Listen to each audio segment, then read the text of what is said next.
Bay Area. This is Jonathan Kuminga. You're listening to Wheeler and Dibs on 95.7 The Game. It never takes long when you utter the word Kuminga for me to get reminded why it's so hard to talk about Jonathan Kuminga. All roads lead to Kuminga. You're either a stan or a hater. That's what's so hard for me to figure out. Like, there's never been a topic in my career where I'm like I'm talking into this microphone and like you don't hear. People do not hear what's being said. Our guy Austin just texted in. Can I read this to you? Sure. All right. Which Austin? Austin. There's multiple Austins. I'm just assuming it's Austin in San Jose. But anyway, the 408 area code. Here, I'll read his number. I'm kidding. Willard, I think it's a bit of a stretch to suggest that Kuminga's ascendance is due to Kerr. He goes on to say, I guarantee you that Kerr is not holding his breath for that compliment. I guess I'm going to ask for your help right here. Mine? Did I, in that last segment, say that everything Jonathan Kuminga is doing in Atlanta, all credit goes to Steve? No, the whole Did I say that? The phrase "due to Kerr" was not something that you uttered. Did I sound like I even felt that way? No, there was a certain sentiment, though, that you were delivering about him being well coached. Yes, and now, I believe that. And if you want to just be honest with what's going on, Steve Kerr is one of 14 coaches on the staff. So, I mean, the idea that Steve took Kuminga aside and worked with him every day one-on-one, and that's why Kuminga's good? I mean, that's not what you said, and that's not what happened. I believe I said that it's a compliment to the Warriors. Yeah. And in fact, correct me if I'm wrong, I'm getting a lot of... Did Jonathan Kuminga in the postgame last night gave some credit to Draymond? I didn't see that, no. I'm hearing that in a lot of places. Correct me if I'm wrong. Send us some text, YouTube, let us know. Did Jonathan shout out Draymond in the postgame last night? I think that he did. And that's what I'm getting at. Like, Steve Kerr's not the only coach for the Warriors. There are assistant coaches. The players help each other out. People have, you know what I mean? He's talking about his defense. And the answer was, when he had a great defensive play on Alexander Walker. This is late in game 2. So this, I don't think, was last night, but it's just instinct. I give my praise to Draymond. I've seen him do that so many times. He's one of the best. Seeing somebody doing it all the time, and Nikhil was still in good position. Like I say, I watched Draymond do it. It's little things that don't go on the stat sheet that help you. Okay. So playing with Draymond Green for 5 years, that helped him. He was able to watch Draymond Green do great things, and he applied it in Atlanta. CJ McCollum, quote, he has championship DNA coming from the Warriors. He understands how to play the game the right way. And then he goes on to say he was in a not-so-great situation. By the way, he didn't say he was in a bad place. This is a bad situation. Because sometimes you get blocked. Sometimes you're a really good player. This is another one for the Ryan Rollins cherry pickers out there. I love how many of you think that the Warriors should have developed a point guard. Would anybody like to raise their hand and let us know who plays point guard for the Golden State Warriors? Not Ryan Rollins. So you all think Ryan Rollins would look like this if he were here? Okay. Be fair. Be fair. And I don't think that they traded Ryan Rollins because they thought that he was not the player. They needed to throw in some salary. And he was a hot mess, by the way. He went to his next place and got arrested. He went to Washington and got arrested. Okay? Yeah, shoplifting. Yeah. So now he's developing. That's great. Young man has grown up a little bit. He's a talented kid. That's probably why the Warriors drafted him in the first place. But too many of you do that. You wait at the other end of the court for the ball, and then you dunk and you think you're a good player. That's not how it works. You're never going to remove these two from one another. That was 5 years of one another's lives. Jonathan and the Warriors. And yeah, it's a bummer. It sucks that it went the way that it did. And yeah, it looks like he's the one that got away. It looks like he can play. Yep. And we knew he could play. We never thought he couldn't play. But, Grandy was in here earlier saying it's a little bit of a twist of what you and I are saying right now, but it's the same idea. And he goes, Jonathan's playing the way that Steve wanted him to, but he's doing it now. And that's like, who knows why? Part of it is he's getting a chance. So that's great. And all of the things that happened here, way, way too well documented and all that. But my only point today is CJ McCollum's words got twisted. What he's saying right here is a compliment to the Warriors and kind of a thank you note. He's a veteran, and he's like, it's kind of nice to have another player here on the team who's been to the playoffs before. He knows kind of how to make the right pass, make the right move. And he was calming down his teammates last night. Absolutely. As the Knicks were making a run. You could see him over on the sideline in the huddle like, everything's going to be okay. I've seen this before. I've been to the NBA Finals and won a championship. So he does have that pedigree, and now he's a more mature player. And I don't know if he's playing the way that he would have played here, because you won't have that same opportunity when it's Steph and it's Jimmy Butler and it's Draymond Green, guys ahead of you in the pecking order. And when you're in Atlanta, it's CJ McCollum and a bunch of guys who are kind of like him, young and unproven. I think he looks really good. He looks really good. And, he looks comfortable in the whole thing. But I also, this idea, like what he was accused of when he was here, the thought is that Jonathan just wanted to cook, right? That's the other observation I have. He doesn't look like somebody who's just out there trying to cook. Like he's making the right plays. Yep. He's being a good team player. He's playing on both ends of the floor. He's trying to get rebounds. Like, awesome. I got to think that there are people in the Warrior organization going, damn it. And not damn it just because we let him go, but also, there's probably a little piece of like, damn it, dude. Like, that's what we wanted you to do. Yeah, but I'm looking at I'm sure everybody's thinking that. You can think that, and you can realize the reality of what's going on. I'm just looking at his field goal attempts last night. He has a dive to the basket, finger roll lay-in. Then there's a play where he has the ball, and they're running a pick and roll for him. Back-to-back plays where he is in the Steph Curry role, and they're running screen and roll for him. That wasn't going to happen here. Of course not. Because you have Steph, and when you don't have Steph, it's get the ball to Jimmy and work through Jimmy. So you could say that, the Warriors should have used him more and all the rest of it. Sure, but A, he wasn't, producing at that level. He was hurt a lot. And B, he was not that guy here. He could not be that guy. Yeah, and then I think, and also, like, it's fair, and this is, again, I will point the finger at everybody, like any relationship. At a certain point, people started getting in their feelings. And at a certain point, therefore, that leads down the road of, like, other stuff starts coming in there. It's kind of like a husband and wife. And all of a sudden, I don't know, the eggs come out a little bit brown one morning, and the next thing you know, you're screaming at each other, and it's actually about something that happened a week ago. No doubt. And that's what happens. It was 5 years. 5 years. Jonathan was with the Warriors for the same exact amount of time that you and I have been doing a show. That's crazy, yeah.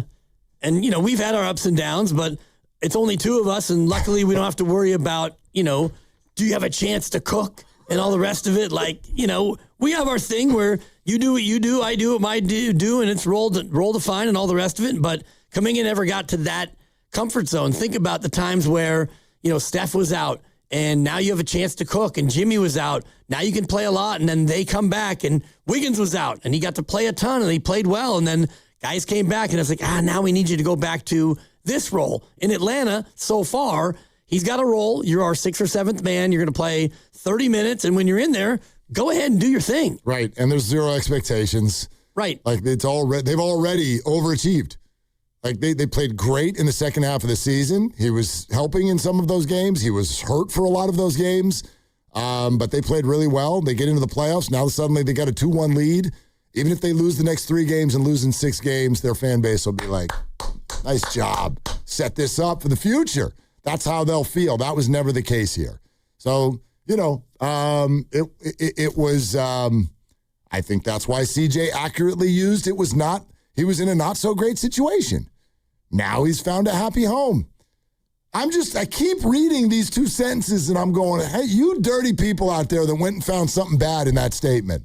There's nothing bad in there. What's what we do it's just as aggregators. It's an accurate and in many ways complimentary and just very aware quote from CJ McCollum. I'll read it again. He's got championship DNA coming from the Warriors. He understands how to play the game the right way. He was in a not-so-great situation. Now he's got a happy home. CJ, I wish you were on line one. Let's go to CJ in Atlanta. Right. He's got the take. That's exactly right. Jonathan has come from a place that is really, really good and learned a lot of great stuff, but he was blocked, and there were weird decisions and bad relationships that came out of that, and now he's in a better place, and so he's playing great. I'm going to make a comparison, and then I'm going to duck because this is what we do when we invoke this person's name. I got to get a piece of paper. You know who also was in a bad situation and found a good situation? His name was Brandon Pajemski. When he was in Illinois, he was in a bad situation. Yeah. He didn't get to play, so he portaled his way to Santa Clara, was in a better situation, and got to be a first-round pick, and now he's in the association. So situations do not always dictate how a player is going to wind up being. Niners pick at 4, Greg Cosell at 3. We are going to get to some NFL draft, no doubt. Let's take some calls, though. You good to go? All right, let's go to RC in Napa. Hey, RC, thanks for calling. Willie and Dibby. Yeah, RC. You left that last segment talking about whether or not people thought Steve Kerr was a bad coach. So you did bring it up and relate it to Steve Kerr. Of course, but I There's didn't no give him doubt all. about But that. RC, I didn't give him all the credit. I never said that. Of course, I related it to it. Steve Kerr's got a huge role here. Yeah. I didn't give him all the credit, though. He does. Well, no, okay. But I think it paints a bad picture of the entire Warriors organization because you do have to ask yourself, why couldn't Jonathan Kuminga flourish here? And you brought up a lot of good points, Dibby, in terms of, well, you got to do this with Steph and you got to do this with Draymond and you got to do this for Coach Kerr. And it paints a picture of rigidity that really might be the problem with the Warriors now. Face it, the previous 10 years were all about Steph Curry. Steph Curry made Joe Lacob $8 billion, and Joe did a lot of smart stuff with the area around Chase Center, and he owns Chase Center. But Steph Curry made Draymond Green. Steph Curry made Steve Kerr. Steph Curry wasn't able to make Jonathan Kuminga like he made Leandro Barbosa and Sean Livingston and Andre Iguodala and on and on and on. So, the question would be, why didn't Jonathan Kuminga flourish here? And maybe we could figure that out, or we could call a psychiatrist. Where's the psycho woman that calls in about astrology? We're good. We're good, RC. Maybe you could. Okay, see you later. We're good. Yeah. Thanks, RC. RC, thanks. No, I think RC makes a really good point, but here's where I stand on that. And again, he used the word rigidity. It paints a picture of rigidity of the Warriors, and maybe that's why they're in the case that they're in now. I think that's a very, very fair take. Here's why that doesn't bother me. I find it understandable. I find it almost inevitable. I know a lot of you now you look back and you go, never should have re-signed Draymond, but it was only a few of you saying that then. And I think that coming out of a championship, that's honestly, that's a very difficult take to have. If you're the Golden State Warriors, you've just won a ring, your 4th ring, and you're going to be like, Draymond, get out of here. This 20-year-old kid is going to come be our power forward starting right now. I don't blame the Warriors for that.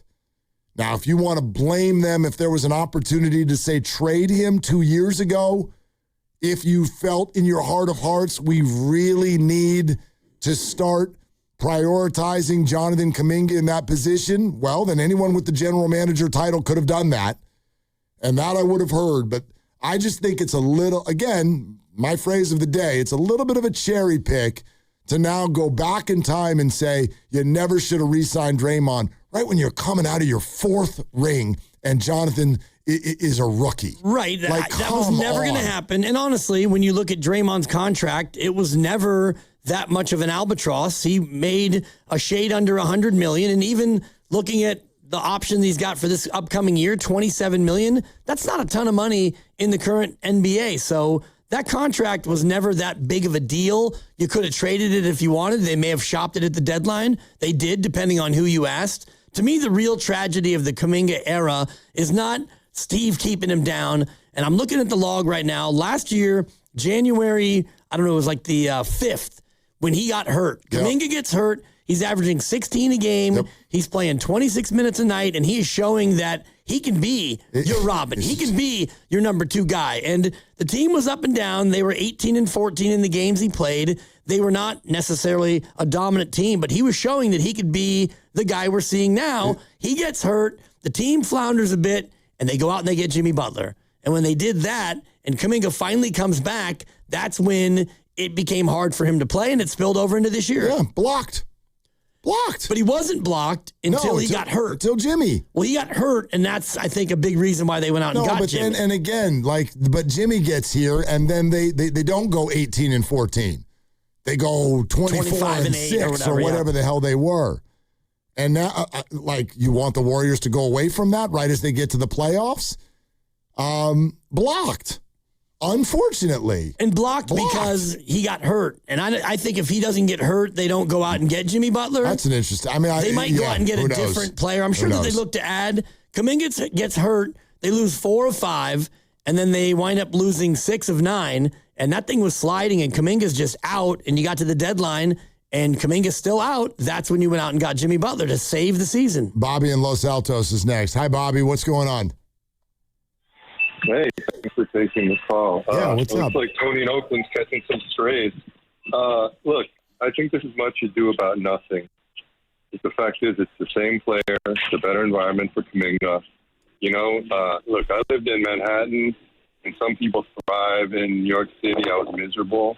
Now I'm happy in the Bay. I'm poor, but I'm happy. So it's just, a different situation. And, it is what it is. They always say fighters make fights, right? So it's just the same person, but different environment to maximize their talent. As it relates to this McCollum quote, I guess I don't really quite get it because he's just complimenting Kuminga. It was a big win, right? The Hawks have won 2 big, close underdog wins. Everyone's happy. So he's just saying some positive things about Kuminga. I don't know what we're supposed to read into it. Like, how many times do you see teams, players that win a championship, like the World Series or NHL, Stanley Cup, and they're like, hey, this is the best locker room I've ever been in. And I'm like, come on, really, bro? You mean when you win, everybody was happy? So that's just what it is. Like, you ever been at a hot craps table, right? Everyone's hugging, cheering for each other. Everyone's happy because you're winning, right? So you're at a cold table. Everyone's groaning. People can't shoot dice. Everyone's angry. So, I mean, CJ McCollum was happy. The whole team was ecstatic. Compliments Kuminga. And for some reason, we cannot get over the fact that he's gone. And, if he stayed with us, would he be the same guy? Well, his performance doesn't show that is the case historically. So let's just be happy for him. He's in a better place. And, let's move on. And let's, figure out how to trade this lottery pick that we're going to get so we can enjoy one last year with Steph and Porzingis. Or I forgot what our Sonoma guy's brother's name called him. Podemski. It was Porzemski and Podemski. And one of them's definitely on the Warriors next year, and one of them's a maybe. Oh, please, let both of them, because I want to get matching T-shirts for those guys. Yeah. So anyway. All right, thanks, Bobby. Listen, he's talking about Jonathan getting complimented. Yeah, I agree. What I guess I'm not seeing is the, shot at the Warriors. I don't, this sentence, he's got championship DNA because he came from the Warriors. Ooh. That was mean. In a bad situation, I think, speaks to more than just, it's a coach who's trying to keep you down. He didn't say, he's now with a coach that believes in him. That's a bad situation. He didn't even use the word bad, which, he called it not so great. Okay. It's more passive than saying bad. It is. Not passive. So great could be good. And it's not so great. So it's just good. Anyway. Yeah. I thought it was pretty, I don't know. The word innocuous is not correct because I certainly found it very interesting. I don't think it had any teeth in it. I just didn't think it had any teeth in it. Well, there's teeth when you leave out the first part of it, and that's what the aggregators want. And when you're, somebody who picks up stories from other people because that's what you do for a living, you don't come up with your own content. You just search your little internet when you're in your mom's basement and you find something that you can corrupt and you go ahead and put it out there on your own for clicks, and you do that and you leave out the part that kind of mutes the second half of the quote. Let's do one more, and then let's get to some draft because Greg Cosell is on in 8 minutes. Trevor in Roanoke Park. Hi, Trevor. What's up? Hey, what's up, guys? I've heard a lot about people talking about Kuminga and how well he's doing. He's flourishing there, but people have a really short memory. I'm not a Kuminga hater, but I do not see Kuminga as this guy who's going to lead the Hawks for the rest of the way. He has a few good games, and all of a sudden everybody's like, oh, he's great, he was just in the wrong system, or, look how he's being managed over there with the Hawks. Guys, I guarantee you next year, if he doesn't start off with a strong season, or if the next 2 or 3 games go poorly and he doesn't score, it's going to be another thing of like, oh, yep, that's Kuminga, inconsistent. He's good for 1 or 2 games, and he's bad for 4. Nobody remembers this. That's. Don't we think Steve Kerr and the Warriors can evaluate talent of a player enough to know? They're not just going to give him a superstar. He's inconsistent, guys. Yeah, I mean, Trevor, I thought what Dibs just said is actually really, really telling. You know who Jonathan Kuminga is right now for the Hawks? Exact same guy he was last year for the Warriors, right before Jimmy Butler got here. Right. Steve was playing him. He was getting consistent minutes. He's averaging 16 a game. He was growing. Yep. He was doing some good things. They didn't win all the games. They won some of the games. That sounds familiar. That's what we're watching on TV right now. He's getting 28 minutes, and he was playing great. And no player's ever going to be that consistent. Everyone has a bit of a dud. Yeah. I have a file over here of Steph Curry's duds, by the way. And he's still young. Right. Of course he's going to have some bad games. Last year was the year where you really started to see him blossom into the player we're seeing now. Unfortunately, he got hurt. They got Butler. That whole thing with Butler, Draymond, and Steph was so amazing that they didn't want to rock that boat. And then he threatened to play on the qualifying offer. He got a 1+1, got hurt again, and the rest is history.